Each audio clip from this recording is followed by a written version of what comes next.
श्री गोपाळ कृष्ण भगवान की जय। लीळा नंबर 294। सादाच्या हरभरा भाजीचे जेवण। एके दिवशी सर्वज्ञांना सकाळचा पूजा वसर झाला। मग सर्वज्ञ गुंफेच्या पश्चिमेकडील नेतृत्व कोपऱ्याकडे फिरायला गेले। सोबत साधा होती। तेव्हा तेथे ओलिताच्या पाण्यावर चणा पेरलेला होता। सर्वज्ञ तेथे उभे राहिले। सर्वज्ञ म्हणाले, साधे हो, हा चणा मागा। साधा म्हणाली, हो जी। मग शेतकऱ्यांजवळ गेली। अहो, थोडा चणा देता का? त्याने म्हटले, आई घ्या ना।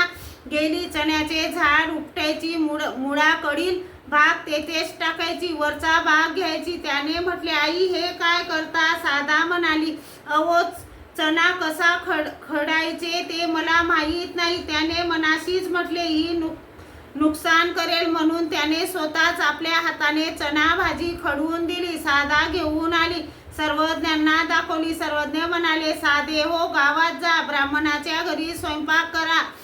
हो जी। मग साधा ब्राह्मणाच्या घरी गेली। त्यांच्याजवळ तांब्याचे भांडे मागितले। हिंग, मीठ, मिरी असे फोडणीचे पदार्थ मागितले। मग अर्धा चणा फोडणी घेऊन भाजी केली। त्यांच्याकडून कण्या वाटून मागितल्या। त्यात अर्धा चणा मिसळून पिठले तयार केले।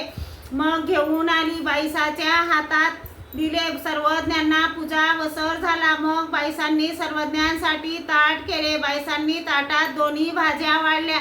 सर्वज्ञ जेवण करू लागले। सर्वज्ञांनी विचारले, साधे हो, हे काय?